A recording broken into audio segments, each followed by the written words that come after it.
નમસ્કાર મિત્રો આજની વિડીયોમાં વાત કરીશું દેશ અને દુનિયાના સુપરફાસ્ટ સમાચારની।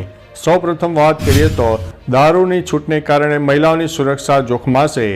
ગિફ્ટ સિટીમાં દારૂ પીવાની છૂટને લઈને હર કોઈ નિવેદન આપી રહ્યા છે, ત્યારે હવે કોંગ્રેસ નેતા અમિત ચાવડાએ કહ્યું છે કે ગાંધીના ગુજરાતમાં દારૂની છૂટ કેમ? દારૂની છૂટને કારણે મહિલાઓની સુરક્ષા જોખમાશે અને હપ્તાખોરીને કારણે ગુજરાતમાં દારૂની રેલમ છેલમ વધશે। ગાંધીના ગુજરાતમાં હવે દારૂની હટડીઓ ધમધમશે। ધીમે ધીમે પાટલા બારણે પણ આખા ગુજરાતમાં દારૂબંધી હટાવવાનું આયોજન છે। અન્ય મહત્વના સમાચારની વાત કરીએ તો 2023માં લોકોએ આ એપ્લિકેશનને નાપસંદ કરી છે।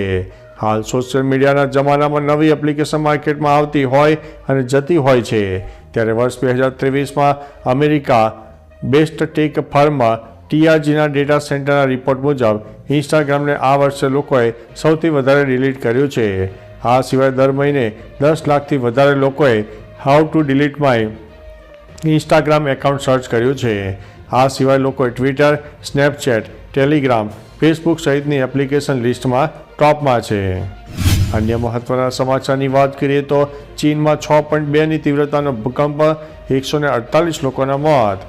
ચીનના ગાંસુમાં ભયાનક ભૂકંપ આવ્યો હતો।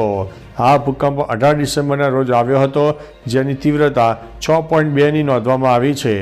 જોકે ખાસ જણાવવાનું કે આ ભૂકંપના કારણે મૃત્યુ પામનાર લોકોની સંખ્યા 117થી વધીને 148 થઈ ગઈ છે। ઉપરાંત ગાંસુની સરહદ પર 31 લોકોના મોતના સમાચાર પણ સામે આવ્યા છે। તો ચાલો મિત્રો, ફરીથી દેશ અને દુનિયાના સુપરફાસ્ટ સમાચાર લઈને મળતા રહીશો। ત્યાં સુધી અમને રજા આપશો। નમસ્તે।